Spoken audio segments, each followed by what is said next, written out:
Ayan, isang magandang umaga po muli sa bawat isa. Pasensya na ho, no? Medyo nagkaroon tayo ng technical problem sa atin hong audio sa ating live stream. At tayo nagpapasalamat sa Diyos na meron po tayong patuloy na pagkakataon na magtipon-tipon. And I'm very glad to see na marami sa atin na narito ngayon. Purihin ng Panginoon at meron tayong mga kapatira matagal nating na-miss. At salamat sa Diyos, iningatan ng Diyos doon ho sa Cebu nung dumaan ang bagyo at salamat sa Panginoon sa bawat isa ho na narito. Ilan ho muna mga announcements and reminders. Isa ho sa mga patuloy nating pinapaalala ay ang atin hong Joy Fellowship sa mga kabataan. Next Sunday ay magkakaroon ho ng in-person youth fellowship. So yung mga young people ho ng ating church, high schoolers pataas, na single, kayo ho ay invited next Sunday 3 p.m. dito sa JCBC at patungkol sa pag-ibig ang pag-uusapan. Last Sunday ay meron silang online fellowship about the love of God and pag-pray ho natin at alam ho natin na isa ito sa mga lugar at area na interesado ang maraming mga young people na matulungan at gamitin ng Panginoon ito para ho sa kanilang patuloy na paglago. That will be next Sunday at 3 p.m. And then also, pag-pray din ho natin ang atin ho mga ilang mga sinisipat na gawain kagaya ho ng youth camp. April 28, 29, 30, magkakaroon ho ng youth camp sa Cavite, Dasmariñas, Cavite, sa JBES Youth Camp. At ito ho ay ang pinakatema ay Meet for the Master's Use at napakagandang lugar ho yun, safe at ang camp fee sa non-aircon ay 1.7, sa aircon ay 1.9. Ano ho, wala pa ho yung transpo doon. Medyo may kabigatan sapagkat napakaganda noong camp site na pupuntahan. At pag-pray ho natin at pag-meetingan din. Mamaya pa lang hapon may meeting, no, may required meeting mga young people sapagkat napakahalaga yung pag-uusapan. Online yung meeting ho mamayang hapon. So nawa ang ating mga young people ay tumutok po diyan. And then also requirement ho para sa camp ay dapat vaccinated. Ano ho, hindi papasamahin sa camp ang hindi bakunado na mga kabataan. Next, pag-pray ho natin ang mga ministry at next month, March, ay magsisimula na ho ang ating gathered prayer meeting tuwing Friday at 6 p.m. At ibig sabihin yung ating time in the Word ay magiging tuwing Wednesday na lamang and then meron tayong live stream ng ating hong prayer meeting tuwing 6 p.m. at meron hong gathered at pagdating sa prayer time ay meron hong blended na online and in-person na prayer meeting. So gagawin ho natin yan at sa biyaya ng Panginoon patuloy tayong turuan sa mga aspeto ho na yan. And maybe ito na yung huling pagkakataon na i-announce ho natin ang patungkol sa ating offering envelopes para matutunan ho natin yung color coding. Yung brown envelope ho ay para sa ating general offering, mga panggastos natin dito sa church at suporta sa inyong mga manggagawa. Ang green envelope ay ating project envelope. Ang ating target before May ay makalikom tayo ng 60,000 pesos para ho makapaglagay ng mga LED TV monitors ho dito sa ating harapan to replace our projector. Na may mga pagkakataon na nagluloko na ho yung projector ho natin na yan. So kaysa bumili ng panibagong projector, mas tumatagal at mas hassle-free ang LED TVs. At Lord willing, balak din natin maglagay doon sa labas para pag Lord willing, dumating na yung panahon na pwede nang mapuno ulit ang church. Yung mga nasa labas, makikita pa rin nila yung gawain ho natin. So ang target natin 60,000 before May sa atin hong ika-12 taong anibersaryo. And lastly, yung white envelope po dyan ay ang ating missions offering. Meron tayong 3 sinusuportahan ng mga manggagawa, 2 local, 1 foreign, at nawa ay patuloy tayong maging tapat po doon. And lastly, naging blessing sa akin yung patotoo ng ating kapatid na si Brother David. I would like to encourage us to bring home some gospel tracts. Ano ho, mas matindi pa sa COVID-19 at walang iba kung hindi ang kasalanan. Ang COVID-19, napaka-low percentage ang pinapatay. Alam niyo ang kasalanan? 100% ang pinapatay. Tangtanging solusyon ay ang ebanghelyo ng ating Panginoong Hesukristo. So ito ho ang mensahe nitong gospel tract na ito. Please, if we can take home at ibigay natin sa mga kapitbahay, sa mga kakilala natin at gamitin ng Panginoon para sa kaliligtas po nila. Okay, so that take care of our announcements. Tayo ho ay magsisimula sa ating pagsamba ngayong umagang ito at tulungan nawa tayo ng Panginoon. Hingin natin ang kanyang gabay at pagsiyasat sa atin. Dadako tayo sa sandali ng matahimik na panalangin at hingin natin ang gabay at tulong ng Panginoon. Let us pray.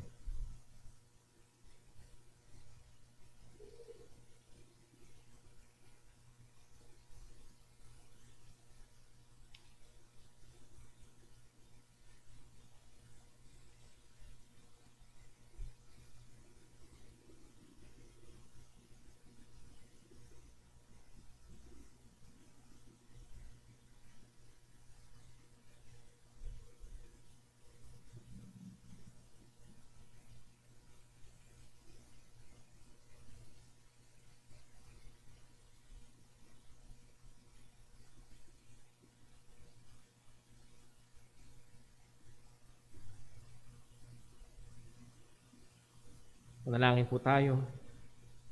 Panginoon naming Diyos, aming Ama sa langit, tulungan mo kami ngayon. Nawa ang pagsambang ito, O Diyos, ay hindi magawa sa kapangyarihan ng laman, kundi masamba ka namin sa Espiritu at katotohanan. Sa bawat aspeto, sa bawat gagawin, nawa ikaw ang maluwalhati.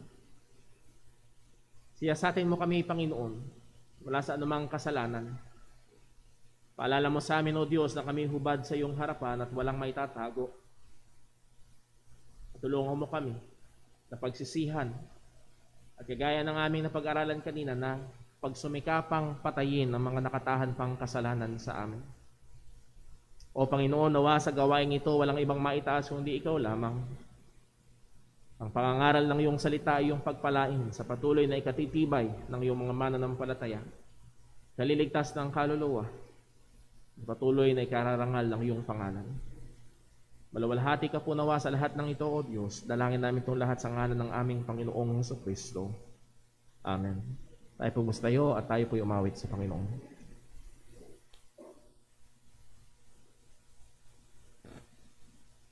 Tayo po umawit. Awitin po natin, There is Power in the Blood.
Martili po tayo nakatayo.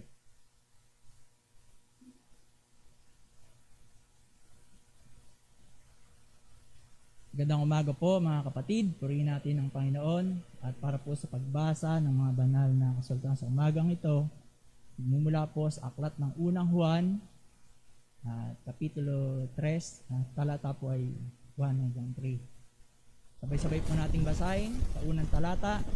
Ready? Read. Masdan ninyo kung gaano kalaki ang pag-ibig na ibinibigay sa atin ng Ama, upang tayo tawaging mga anak ng Diyos. At tayo nga'y kanyang mga anak. Dahil dito, hindi tayo nakikilala ng sanlibutan, sapagkat hindi nito kinikilala ang Diyos. Mga minamahal, tayo'y mga anak na ng Diyos ngayon.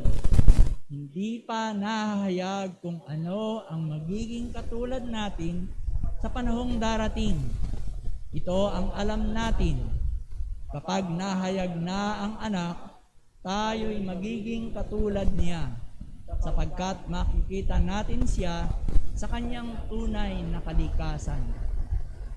Ang sinumang mayroong ganitong pag-asa sa anak ay naglilinis ng kanyang sarili, katulad niya na malinis.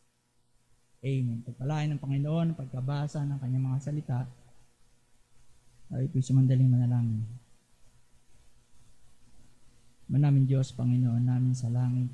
Ama, muli po, Ama, kami nagpupuri at nagpapasalamat. Salamat po, O Diyos, sa kapayapaan ng umagang ito na muli mong pinagkaloob sa amin, Ama. At kami, ngayong mga anak, ay minsan pa'y nagtitipon sa unang araw ng linggo base sa iyong kautusan, Ama, na ikaw ay aming sambahin sa Espiritu at katotohanan. Salamat, O Panginoon, sa buhay at lakas na iyong pinahiram sa amin sa araw na ito. Salamat, O Diyos, sa iyong mga kamay na patuloy na nagkakaloob ng mga biyaya para sa aming mga pangailangan. At salamat, O Panginoon, na malayang na ipapangaral ang iyong mga salita. Katulad, Ama, ng napag-aralan namin kaninang umaga, tulungan mo kami na kami mabuhay sa kapuspusan ng gawa ng mga banal na espiritu sa aming buhay. Ama, kilala mo kami. Ama, ikaw ang gumawa sa amin. Panginoon, alam mo ang aming mga kahinaan. Tulungan mo nga po kami na bubuhay sa liwanag ng iyong mga salita. Likhaan mo kami, O Panginoon, ng bagong puso, Panginoon. Puso na tunay na nagpapasakop sa iyo. Puso na tunay na nagmamahal sa kapatiran. Puso na nagmamahal sa gawain. Puso na nagmamahal sa iyong mga salita. Higit sa lahat, O Diyos, puso na nagmamahal sa iyo. Salamat, O Panginoon. Binigyan mo ng liwanag ang aming mga mata upang aming makita ang tunay na daan ng kaligtasan. Salamat, O Diyos. Ikaw, tunay na unang nagmahal sa amin. Sa pamamagitan ng pagkasugo ng iyong bugtong na anak, sa pamamagitan ng kanyang pagkabayubay sa krus, kanyang kamatayan, kanyang pagkalibing at kanyang muling pagkabuhay. Salamat, O Diyos, sa iyong bugtong na anak ng aming Panginoong Kristo na tunay na daan ng kaligtasan. Panginoon, saliksikin mo nga po, O Diyos, ang aming mga puso. Anumang karumihan, anumang kasuklam-suklam, anumang hindi tama na yung masumpungan. Patuloy mo kaming linisin ng banal na dugo ng iyong bugtong na anak. Pakabanalin mo kami ng iyong mga salita, Panginoon, sa pagkatunay ng iyong mga salita ay katotohanan. Pagpapatuloy po ng aming mga gawain, Ama, ang kaluwalhatian, Ama, ay mauwi sa dakilang pangalan. Ito po ang aming dalangin sa pangalan ng bugtong na anak, aming Panginoon si Kristo. Amen.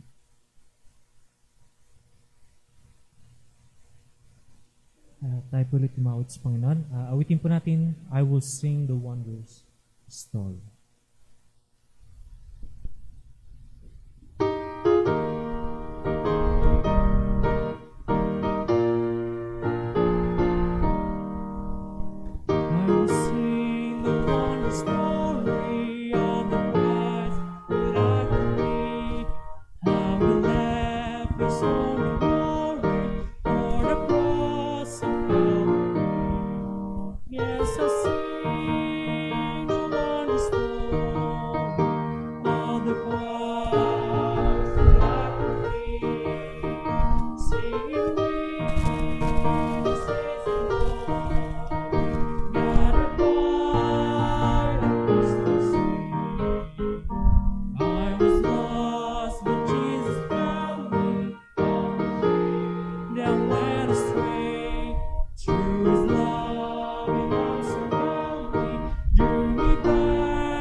I was lost and this was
Gandang umaga mga kapatid, purihin ng Panginoon.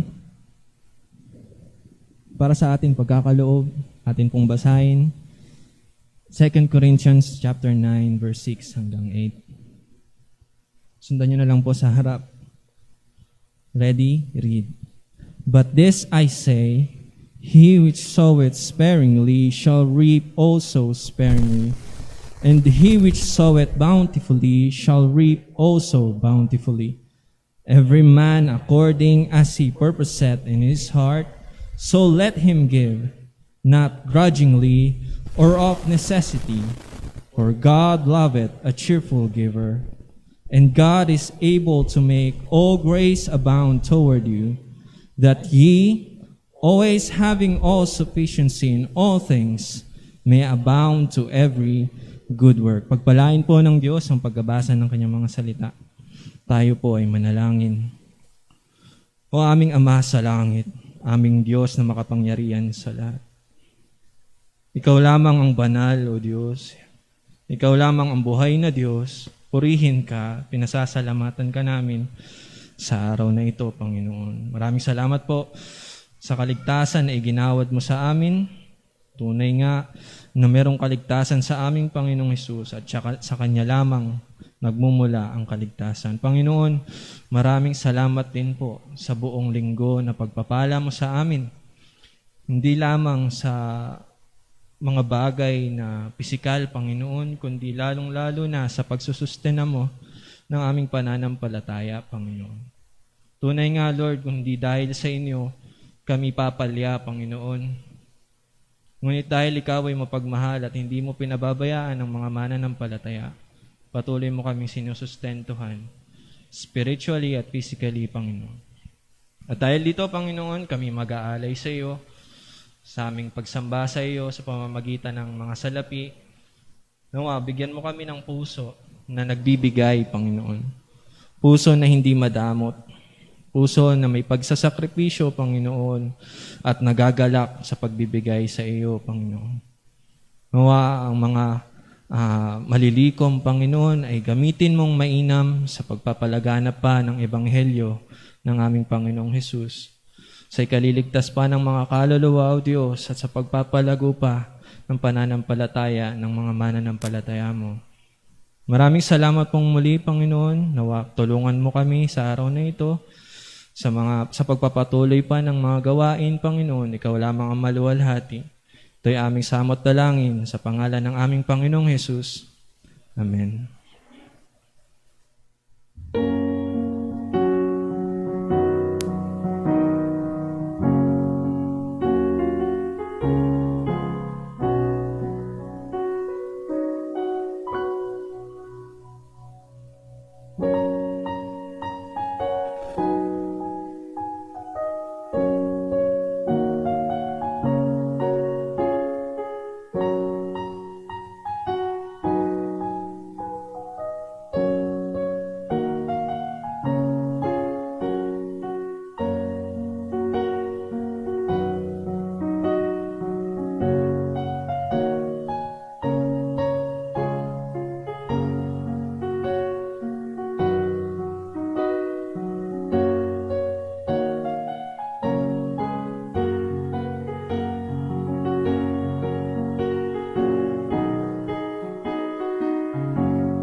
For the sake of time, tayo ho ay diretso sa ating pag-aaral ng salita ng Panginoon.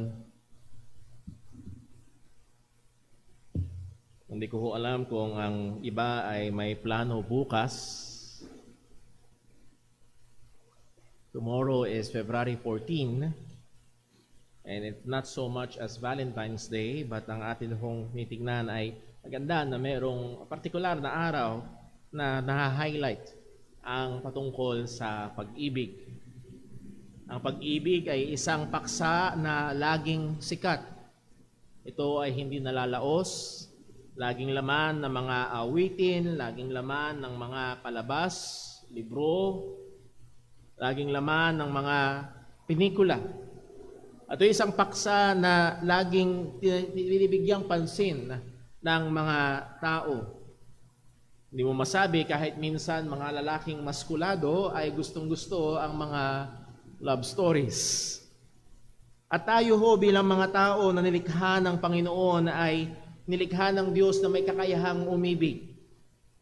Tayo nilikha ng Diyos na may pagnanasa na tayo ay ibigin. At higit sa malamang, ito ang dahilan kung kaya't ang paksa ng pag-ibig ay laging gustong-gustong pinag-uusapan at naha-highlight sa maraming mga sitwasyon. Pero isang malaking problema ang kinakaharap po natin sapagkat kung paanong ang pag-ibig na napakaganda, ang pag-ibig na napakasarap, ang pag-ibig na napakasaya at naaaring i-enjoy ng mga tao at nilikha at binigay ng Diyos ang kakayahan na tayo ay magmahal at mahalin. Ang pag-ibig na ito ay sikap na pinipilipit ng dyablo at sa maraming paraan ang sinasabi ng mundo na pagmamahal ay madalas ang ibig sabihin lamang ay pisikal na pagnanasa. Sad to say, ito ay madalas na nangyayari sa marami.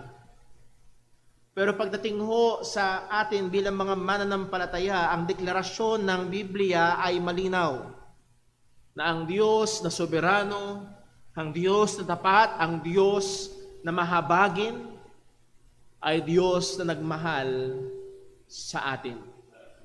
At bago natin tignan ang iba't ibang mga aspeto ng pag-ibig, bago natin tignan at pag-usapan ang pag-ibig sa pagitan ng lalaki at babae at ng mag-asawa, sa pagitan ng magulang sa anak at anak sa magulang, at iba't ibang mga expression pa ng pag-ibig na ito, pagmamahal, napakaganda na ating tignan at balikan ang pinakaugat, ang pinakapinagmumulan, ang dahilan kung bakit kaya nating umibig at nananasa natin na tayo ibigin, walang iba kundi dahil ang Diyos ay pag-ibig. Ang ngayong umaga, nais ko ho kayong anyayahan sa ating pag-aaral at kung lalagyan ko ho ng pamagat ay ito, in awe of God's love. Ang pagkamangha, ang panggigilalas sa pag-ibig ng Diyos. At nais ko kayong muling tawagin na buksan ang iyong mga Biblia sa 1 John chapter 3, yung ating binasa ho kanina sa Tagalog, ay basahin naman natin ngayon sa English. 1 John chapter 3, verses 1 hanggang verse number 3. 1 John chapter 3, verses 1 to 3. Tayo po magstayo para sa pagbasa ng salita ng Panginoon. Babasahin ko ho at pakisundan nyo sa inyong mga Biblia o dito ho sa ating screen. Ito po ang sabi ng Panginoon. Behold, what manner of love the Father hath bestowed upon us, that we should be called the sons of God. Therefore the world knoweth us not, because it knew him not. Beloved, now are we the sons of God, and it doth not yet appear what we shall be.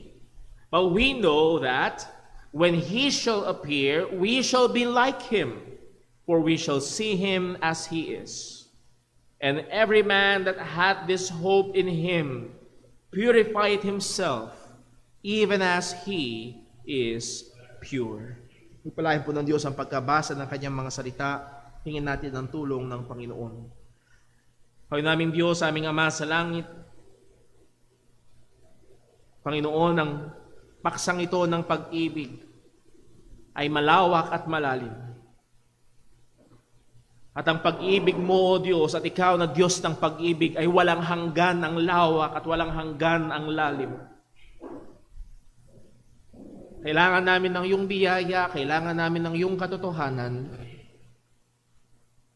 Lord, sa ngayon sa iyong salita, nasa mo ng iyong mga mananampalataya ay maunawaan pa, makilala pa. Kung gaano kalawak, gaano kalalim, gaano kalapad, gaano kadakila ang pagmamahal mo sa amin sa pamamagitan ni Kristo Jesus. O tulungan mo nawa kami ngayon, ingatan mo kami, patuloy mo kaming hubugin sa wangis ni Kristo. At Lord, kung meron mang naririto na hindi pa nararanasan ang iyong nagliligtas na pagmamahal, mahabag ka at ikaw po ang magligtas. Dalangin namin itong lahat sa ngalan ng aming Panginoong Hesukristo. Amen. Maaari na po magsiupo ang lahat. At ang mensahe ho na nais kong baunin natin ay ito. We as believers must constantly remind ourselves and meditate upon the great love with which God has loved us.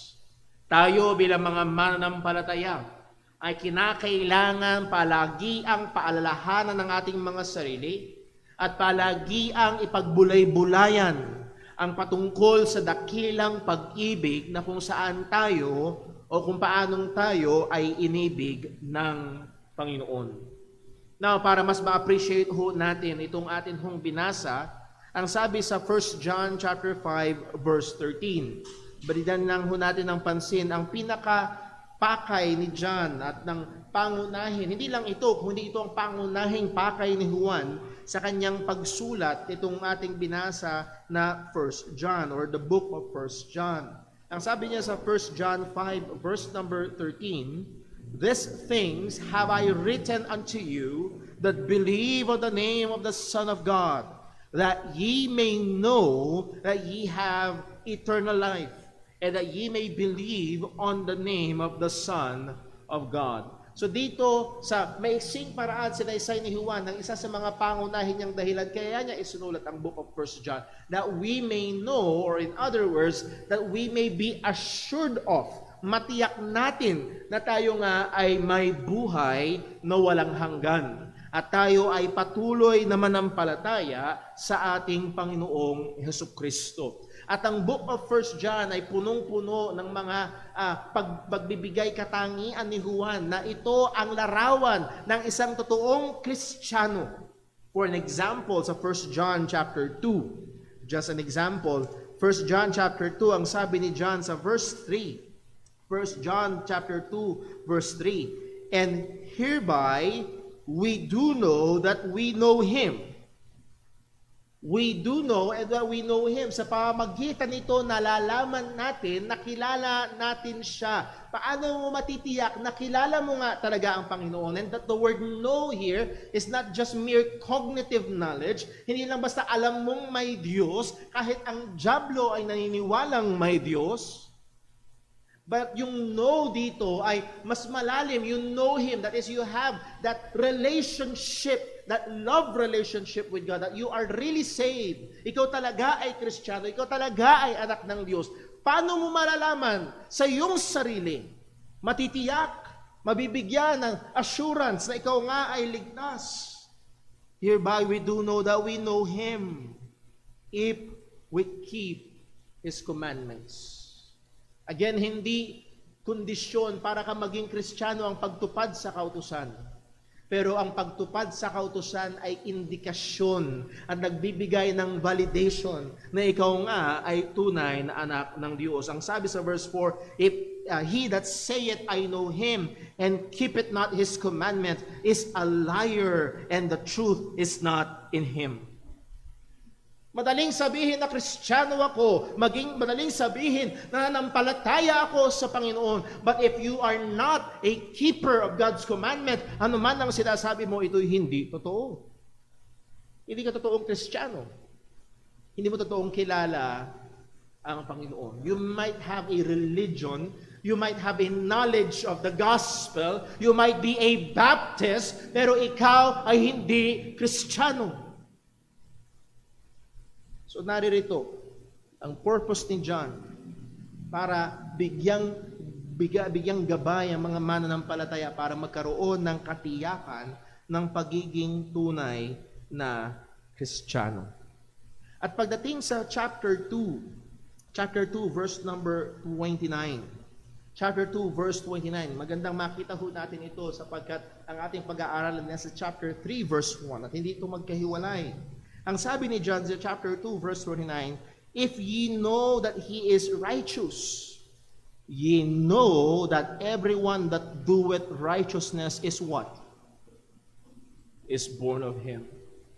If ye know that He is righteous, or actually sa Greek, yung word na if ay pwedeng i-translate at word na since you know that He is righteous. And again, ang lahat ng totoong Kristiyano, alam na ang Diyos ay matuwid. Alam natin ang katangian ng Diyos. Siya ay Diyos ng katuwiran. Siya ay Diyos ng kabanalan. At sa 1 John chapter 1, sinabi pa na sa Kanya ay liwanag at walang anumang bahid ng kadiliman. Since ye know that He is righteous, ye know. At ina-assume ni John na alam din natin ito, ye know that everyone that doeth righteousness is born of Him. You know, you are assured of, nalalaman natin, natitiyak natin na among those na nagke-claim na mananampalataya, among those na nagsasabing sila ay mananampalataya ng ebanghelyo ng ating Panginoong Jesucristo, and if they do it righteousness, means na yung kanilang pamumuhay ay pamumuhay ng katwiran. It doesn't mean perfect righteousness. It doesn't mean na sila ay perfect sinless. But ito yung kanilang direksyon. Ito yung pagtingnan mo yung buhay nila. Yes, may hindi perfecto. Yes, may kasalanan pa rin. Yes, natutukso pa rin. Pero ang direksyon ng kanyang buhay ay direksyon ng katwiran. He doeth, He liveth in righteousness. Ang sabi ng salita ng Panginoon, ye know that He is born of Him. Kaya nga ho, para makita at para malaman at again, ang pinaka-maaari, hindi natin kayang basahin ang puso ng tao. Hindi tayo ang final na hukom. Pero tayo tinatawag ng Panginoon na ako bilang pastor at tayo bilang mga mananampalataya, hindi lang yung sinasabi ng bibig, Christian ako, kung hindi yung paraan ng pamumuhay ay titignan, siya nga ba ay tunay na Kristiyano. At dito sa bandang dulo sa sinabi ni John, if ye know, or since ye know that He is righteous, ye know that everyone that doeth righteousness is born of Him. That means he is truly regenerated. He is truly born again. He is truly a child of God. And it seems na si Juan, nung sinabi niya itong born of Him, ay siya'y inaresto at ang katotohanan na ito ay bumalot sa kanyang kaisipan na ang mga mananampalataya, wonders of wonders, ay totoo ngang ipinanganak ng Diyos, pinanganak na muli at mga tunay na anak ng Panginoon. Kaya pagpasok sa chapter 3 verse 1, ang sabi niya, behold, what manner of love the Father hath bestowed upon us, that we should be called the sons of God. At mula ho dito sa tatlong talata na ating binasa, nais kong tignan natin ang tatlong katotohanan at ikonsidera ito. Number 1, we will look at the source of God's love. The source of God's love. Number 2, the manner of God's love. Saan galing, paano, o ang kaparaanan ng pagmamahal ng Diyos. And then number 3, the result of God's love. Ang resulta ng pagmamahal ng Panginoon. So number 1, tignan ho natin the source of God's love. Saan galing? Ang sabi ng salita ng Panginoon, we are not left to wonder if God loved us. Hindi tayo binigyan ng puwang ng Biblia o ang sino mang nilikha ng Panginoon para isipin, ako ba'y mahal ng Diyos o hindi?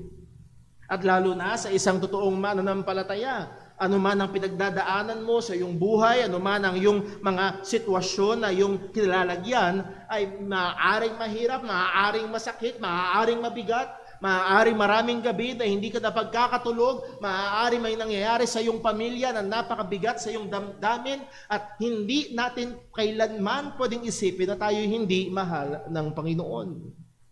Sapagkat malinaw ang salita ng Diyos na Kanyang pinahayag at pinakita ang pagmamahal sa atin. Kung minsan ho ako'y nakikinig ng radyo at pinag-uusapan nila ang patungkol sa pag-ibig, at ang sabi ng host noong radio program na yon, ang pinag-uusapan nila ay yung daw tanong na madalas tinatanong ng mga babae sa kanilang mga asawa.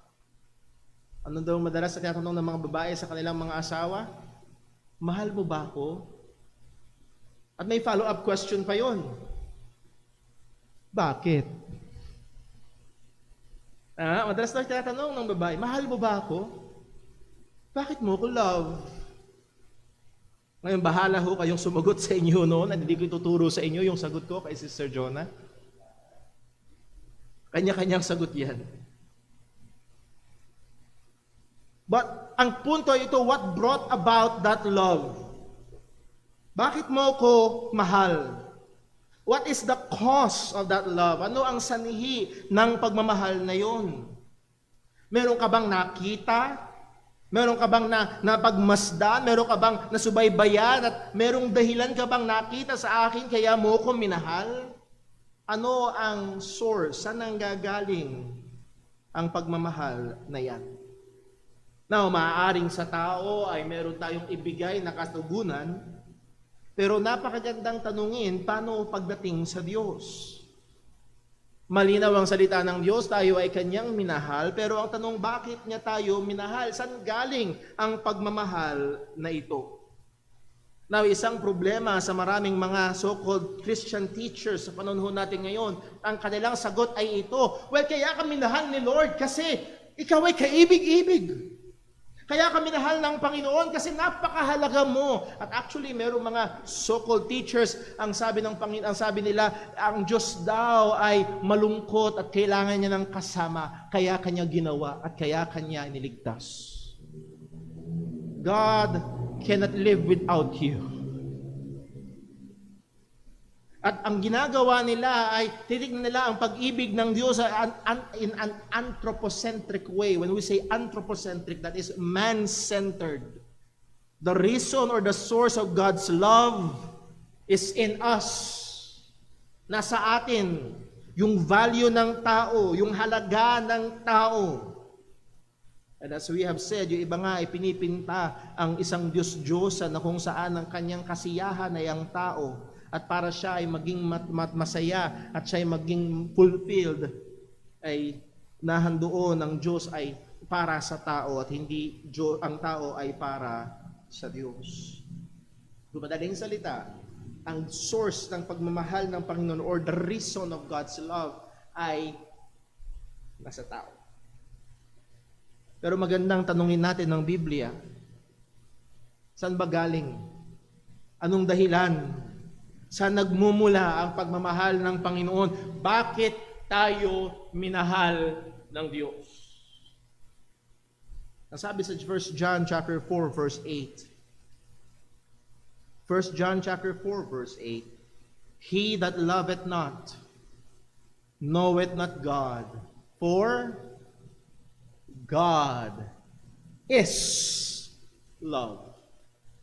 Hindi lang basta sinabi dyan that God is loving, siya ay mapagmahal, God is love.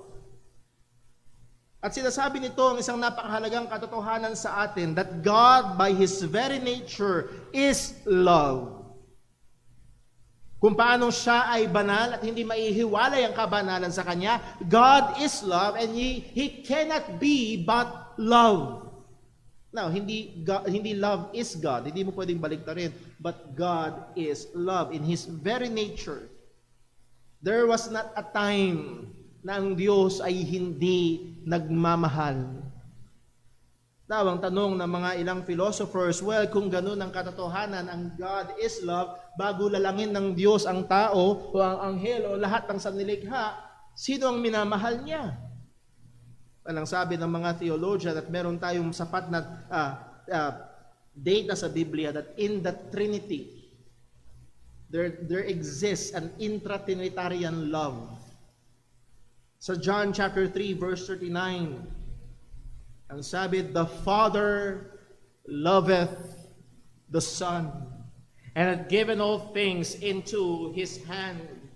So John chapter 14 verse 31, ang sabi, but the world may know that I, the Son, love the Father. And as the Father gave me commandment, even so I do. Even so I do. Arise, let us go hence. So, makita natin that within the Trinity, there is that intra-Trinitarian love relationship. The Father loving the Son, and the Son loving the Father. And yes, maaaring wala tayong exact na verse patungkol sa banal na Espiritu, but the data is, the truth is sufficient enough.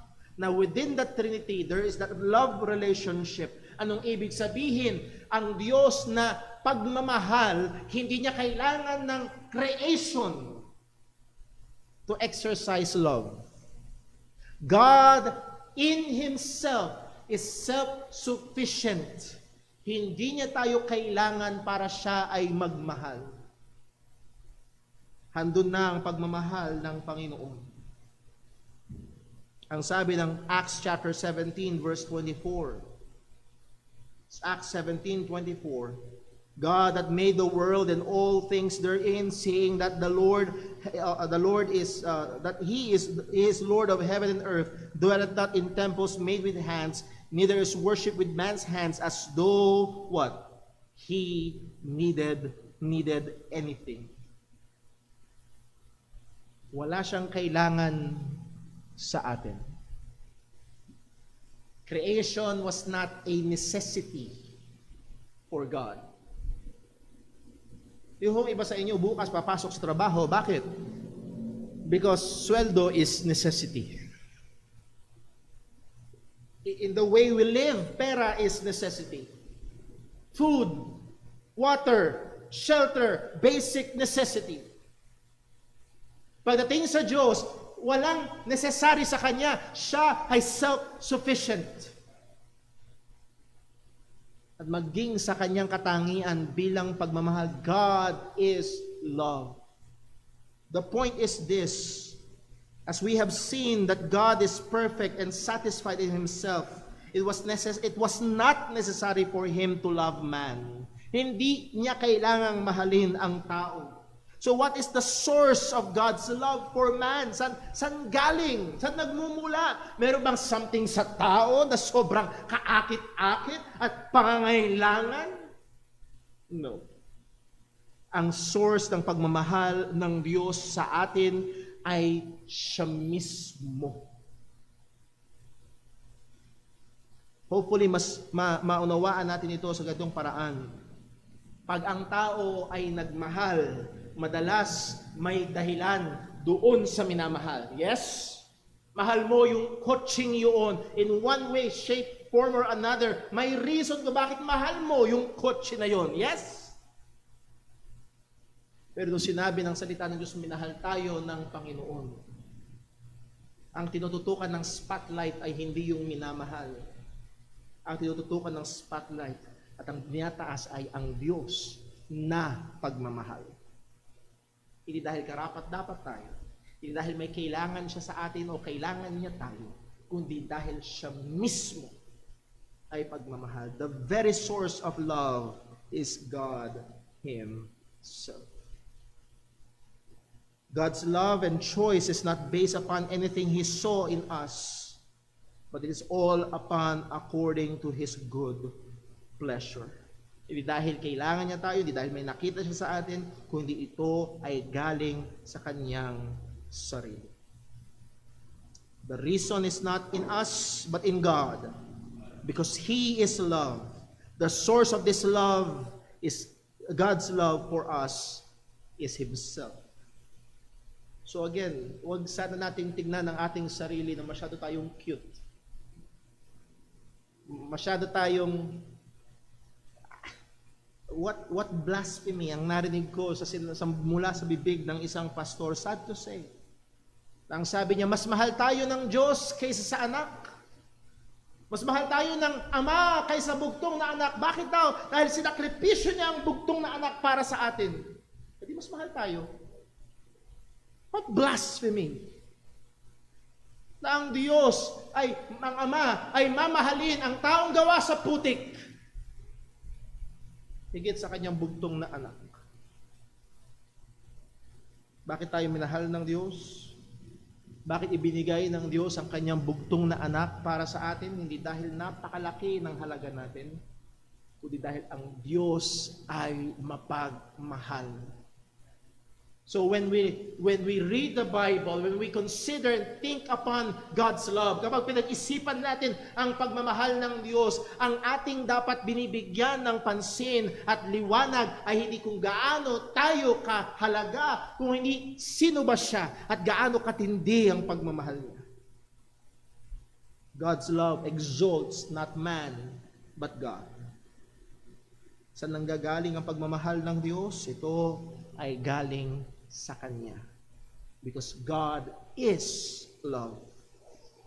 Nawa ang katotohanan na ito ay magbigay sa atin ng matinding pagkamangha at panggigilalas sa Diyos na nagmahal sa atin.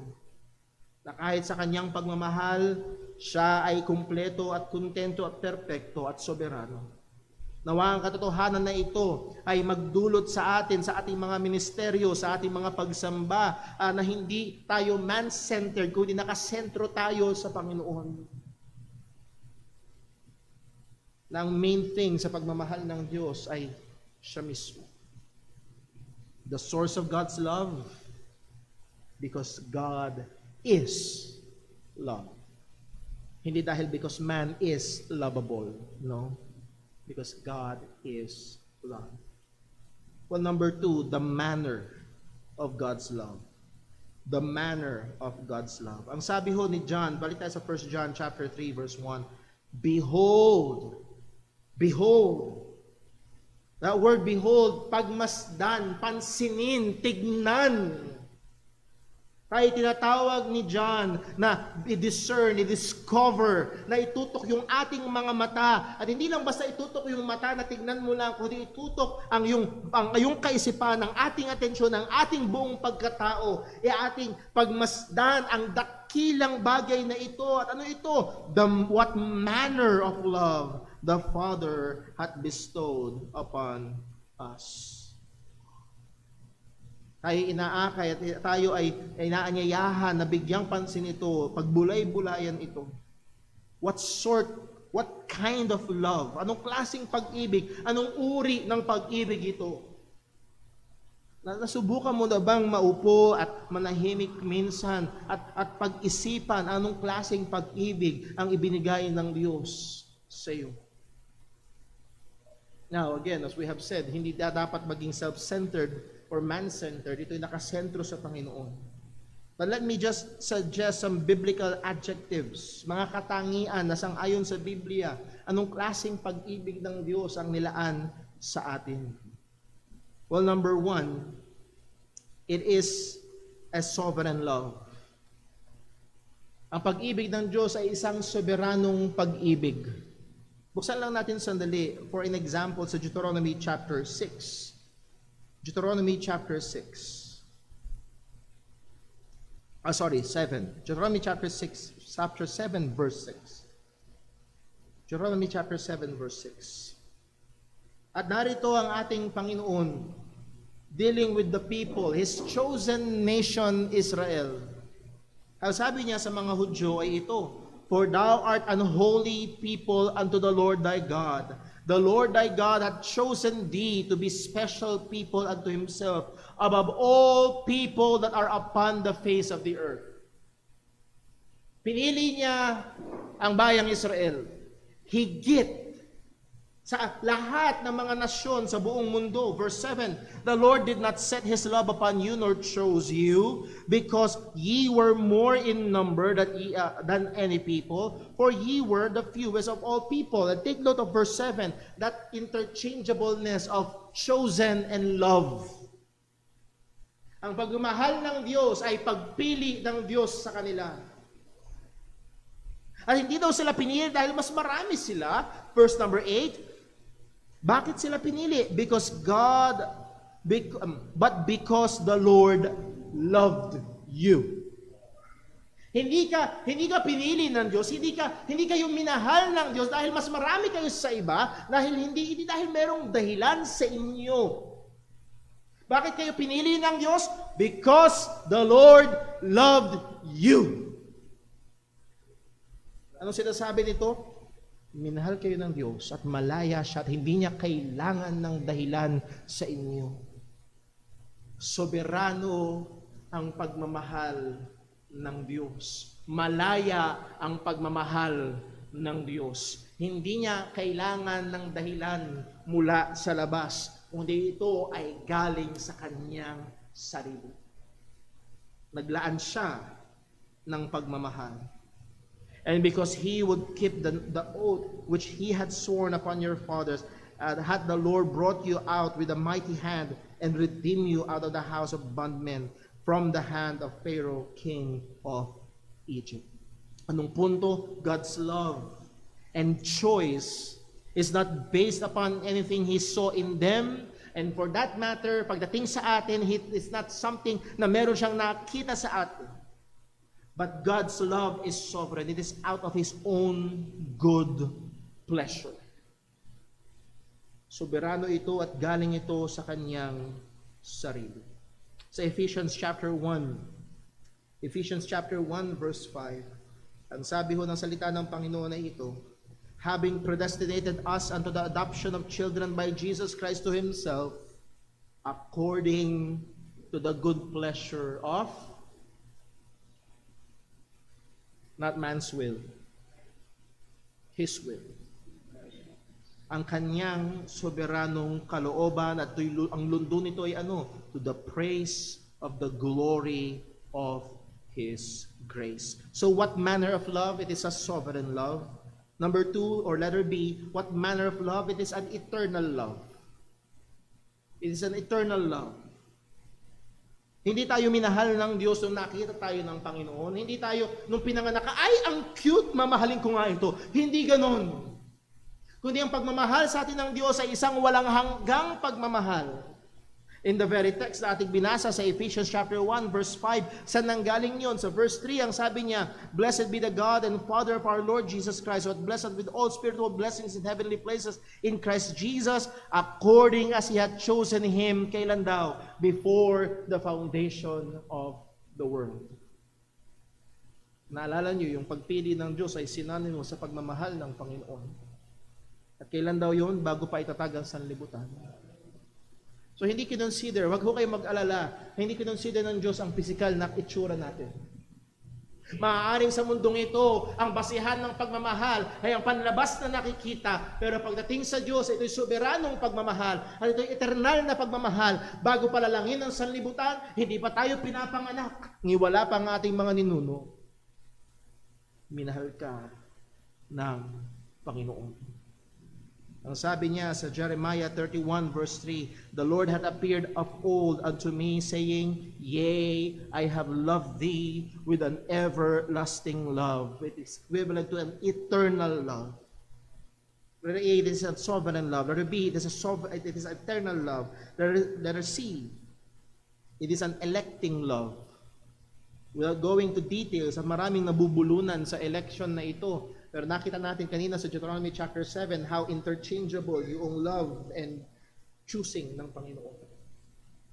Yung Kanyang pagpili. At tayo ay Kanyang pinili, at tayo ay Kanyang minahal para sa Kanyang sarili, mula sa Kanyang sariling kalooban, at tayo ay minahal ng Panginoon. It is an electing love. Again, Deuteronomy 7 verse 6, For thou art unholy, verse 7 na lang for the sake of time. The Lord did not set His love upon you, nor choose you. Ito ay isang electing love, isang pagmamahal na pumipili. Letter D, it is a sacrificial saving love. Ang pagmamahal ng Diyos, as we have seen sa Deuteronomy, minahal niya ang Israel at iniligtas niya ang Israel. At gayon din sa atin bilang mga mananampalataya, kung ikaw ay Kristiyano, minahal tayo ng Panginoon at tayo iniligtas ng Panginoon. Sa 1 John chapter 4, balik po tayo sa 1 John.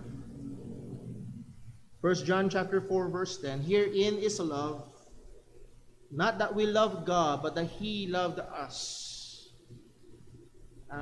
Alin ang manok, alin ang itlog? Alin ang nauna, manok o itlog? Alin ang nauna, pagmamahal natin o pagmamahal ng Diyos? Sabi na that we love Him, not that we love God, but that He loved us.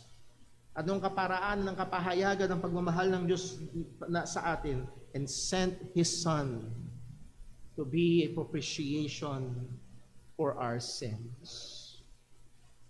Napakadami ng mga huwad na mga ngaral na sinusukat nila ang pagmamahal ng Diyos sa pamagitan ng mga pisikal na mga pagpapala.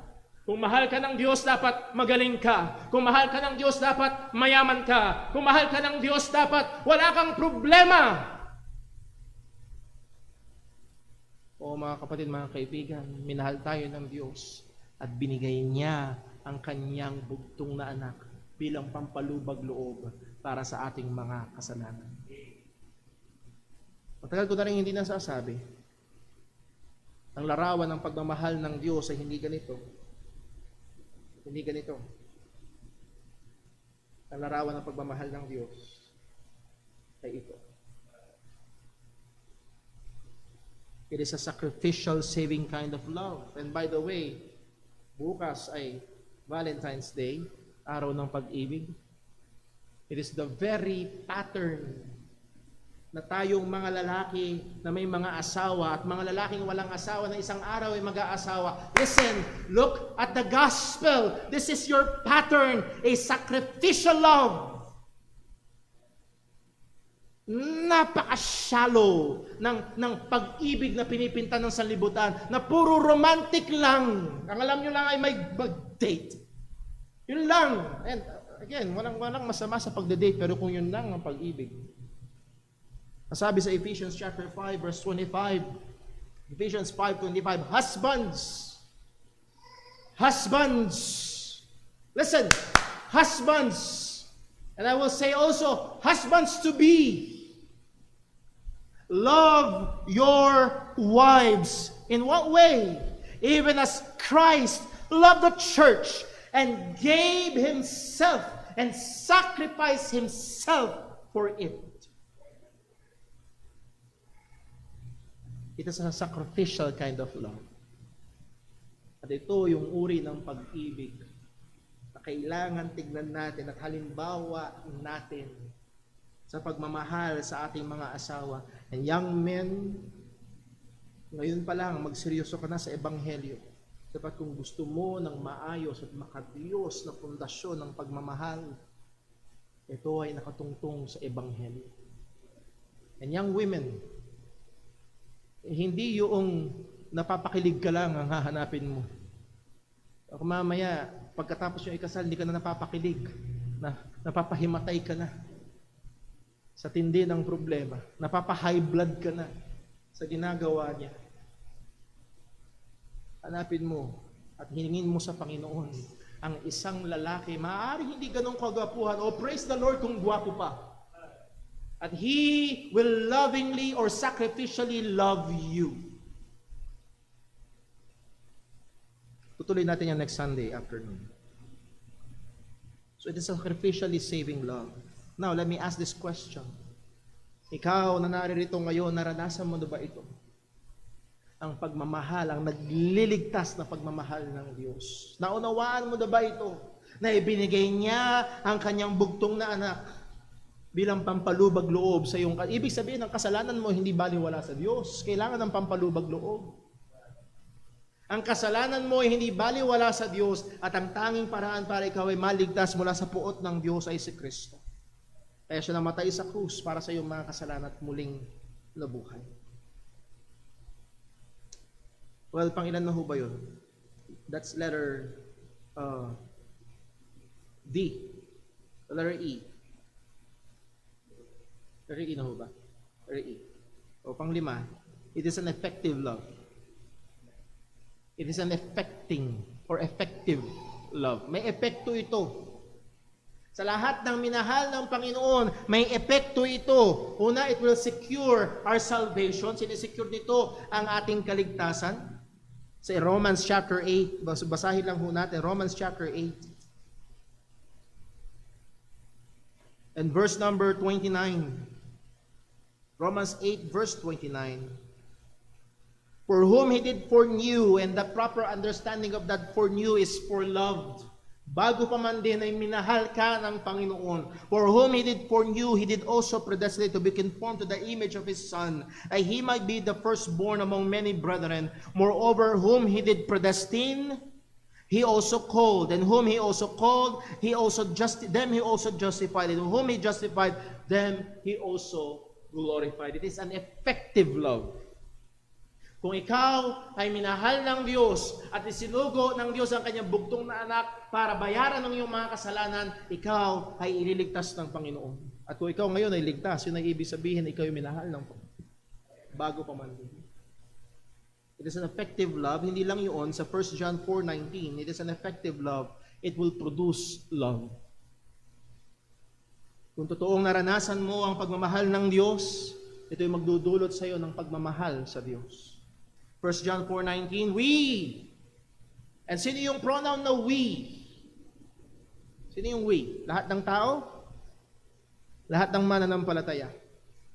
This is an overall characteristic of all Christians, true Christians. We love Him. Why? Because He first loved us. Cause and effect. Ano yung cause? God's love. Anong effect? We love Him. Ang taong totoong nakaranas ng pagmamahal ng Diyos ay taong magmamahal sa Diyos. Ang pagmamahal ng Diyos ay epekto sa buhay mo. Number 6, F. It is a securing love. It is a securing love. Ang magmamahal na ito ay nagsisecure, nag-iingat, nagsisiguro. Sa Romans chapter 8, verse 35, nagbigay ng tanong si Apostol Pablo at napakaganda at napakalaking kagalakan at kapahingahan ng mga katotohanan na ito. Ang sabi ng Apostol na ito, Romans 8, verse 35, who shall separate us from the love of Christ? And again, this love is not yung, love na love ko siya. No. It is a saving love. If God had saved you, sino maghihiwalay sa iyo sa pag-ibig ng Diyos? Shall tribulation or distress or persecution or famine or nakedness or peril or sword? It is written, for thy sake we are killed all the day long. We are accounted as sheep for the slaughter. Nay, in all these things we are more than conquerors through Him that loved us. How will you be able to conquer? How will you be able to overcome persecution, famine, nakedness?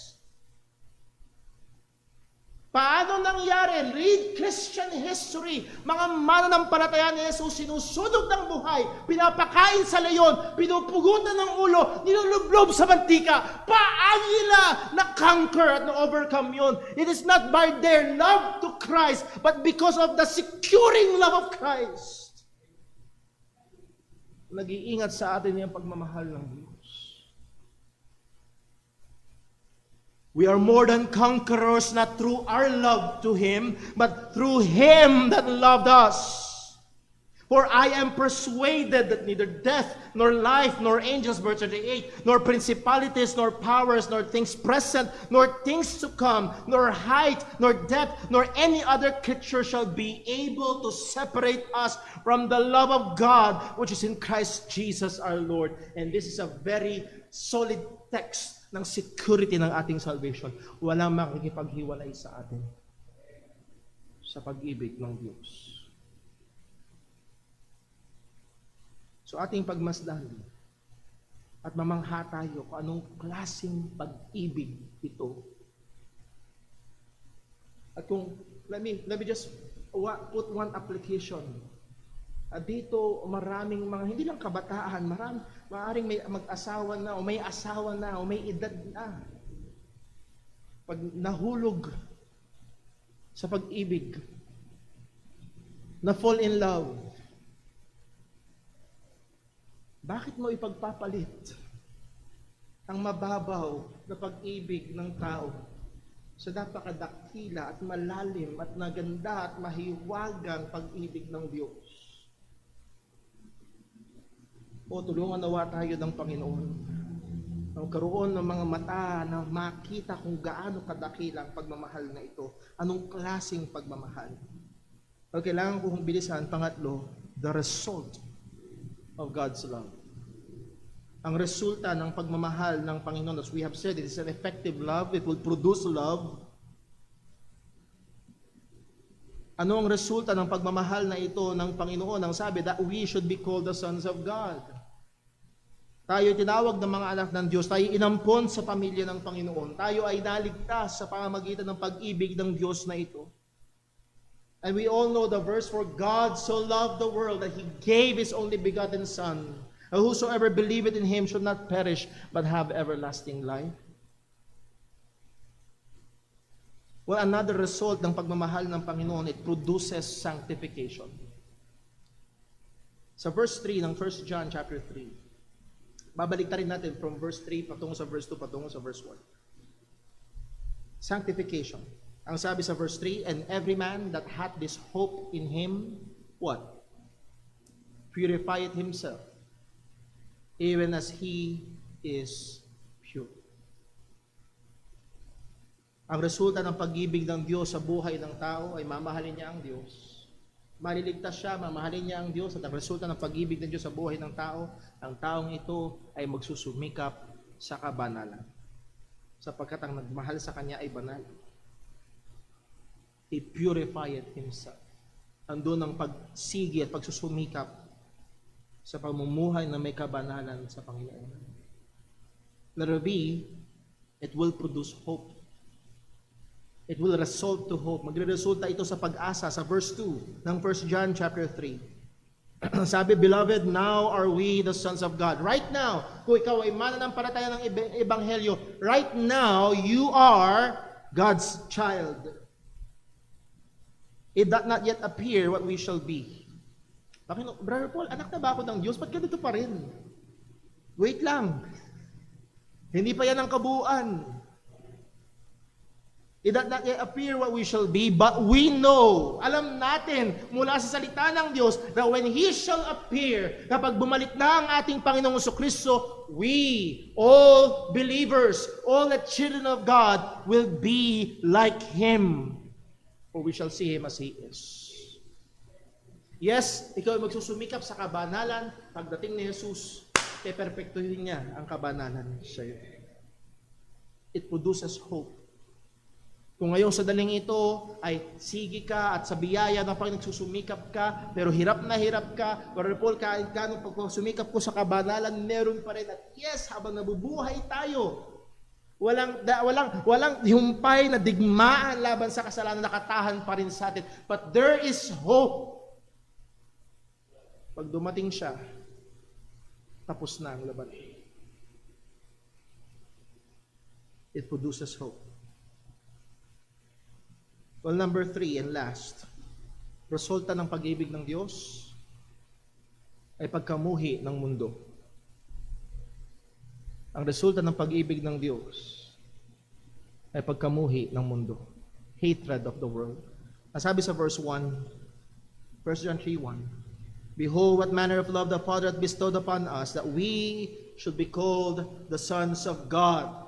Ngayon, ikay anak na ng Diyos. Ano ang conclusion nito? Anong lundo nito? Therefore, the world knoweth us not. Now, yung word na know dyan, na hindi cognitive knowledge lang, wala ba nakakakilala sa yung hindi ligtas? And again, that word knoweth is pertaining to a deep relation, deep, intimate kind of love. That means the world does not love you. Sabi ni Jesus, if you are of the world will love His own. Pero dahil ikaw ay anak ng Diyos, hindi ka mamahalin ng sanlibutan. Actually, kakamuhian ka. The world knoweth us not because it knew Him not. Ang mundong ito na namumuhi sa Diyos ay mamumuhi sa mga anak ng Diyos. Ito ay resulta ng pag-ibig ng Diyos. Sa 1 John 15 verse 19 ang sabi, if ye were of the world will love his own, but because ye are not of the world, but I have chosen you out of the world, therefore the world hateth you. In application, mga kapatid, sa mga panahon na dumarating ang pag-uusig, hayaan mo ang pag-ibig ng Diyos ang humawak sa iyo. Sa panahon na nandoon ang mga pangangailangan, nandoon ang mga pagsubok, hayaan mo ng pag-ibig ng Diyos ang magbigay pag-asa sa iyo. Sa panahon na ikaw ay nakikipaglaban sa mga tukso at kasalanan, hayaan mo ang pag-ibig ng Diyos ang magbigay kapangyarihan sa iyo. Behold, what manner of love the Father hath bestowed upon us. Isang magiging napakalaking tulong sa atin na minsan huminto, manahimik at mamangha, pagbulay-bulayan, tignan, pagmasdan, pag-aralan, himay-himayin, tignan ng detalye, konsidera ang matindi at anong klaseng pag-ibig ng Diyos ang binigay niya sa atin na tayo ay mga anak ng Diyos. Let's pray. Panginoon naming Diyos, aming Ama sa langit, tunay nga po hindi kami karapat-dapat. Kung titignan namin ang aming mga sarili, makikita namin ang milyong-milyong rason para hindi mo kami mahalin. Yet you did love us. Salamat o Diyos at purihin ka. Purihin ka sa napakadakilang pagmamahal. Sa pagmamahal na nagligtas sa amin sa pamamagitan ng iyong bugtong na anak. Sa pagmamahal na nag-iingat sa amin. Sa pagmamahal na hindi kami bibitawan. Sa pagmamahal na nagbabago sa amin. Anawa o Diyos sa amin na mga nakaranas ng iyong pagmamahal ay lalo pang sumagana at lalo pang magdulot ito ng mas malalim at mas malakas at mas mainit na pagmamahal sa iyo. O Panginoon, habang kami nabubuhay sa sanlibutan ito, awatin mo kami sa pagbabahal sa sanlibutan, lalo kaming mahulog sa pagmamahal at lalo kaming uminit sa pagmamahal sa iyo. Ito ang maging pundasyon ng mga relasyon at pagmamahal namin dito sa lupa. Salamat po sa iyong salita. Lahat ito dalangin namin sa ngalan ng aming Panginoong Jesucristo. Amen. Tayo po'y tumayo at awitin po natin ang ating panghuling awit.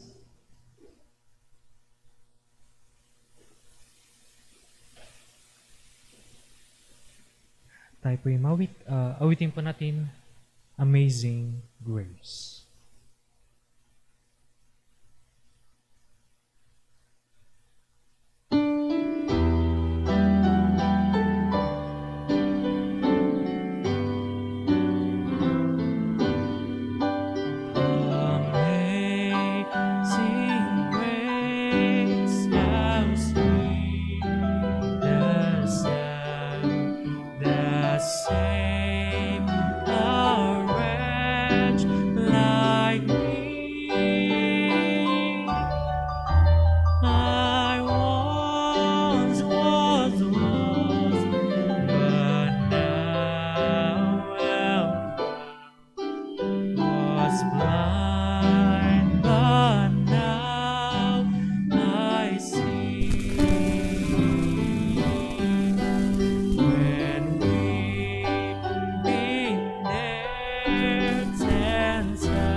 Amen. Purihin po ang Panginoon. Salamat po sa bawat isang naririto, maging sa ating mga nakasama sa ating live stream.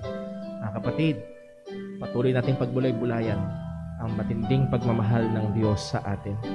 At ito'y patuloy na humubog sa ating mga pagmamahal at relasyon dito ho sa ating habang tayo nabubuhay dito sa lupa. At sa ating paghiwa-hiwalay, nawa ang pag-ibig ng ating Ama, ang biyaya ng ating Panginoong Hesukristo, at ang kapangyarihan ng banal na Espiritu sa bawat isa sa atin, ano man ang ating gagawin natin para sa Kanyang kapurihan at patuloy tayo magpagamit bilang tagapaghatid ng Ebanghelyo ng pagmamahal ng ating Panginoon. God bless po. We are dismissed. Reminder po sa mga young people, 3 p.m. meron kayong online meeting. And then mamayang gabi, alas 6 po ay meron tayong panggabing gawain. God bless po.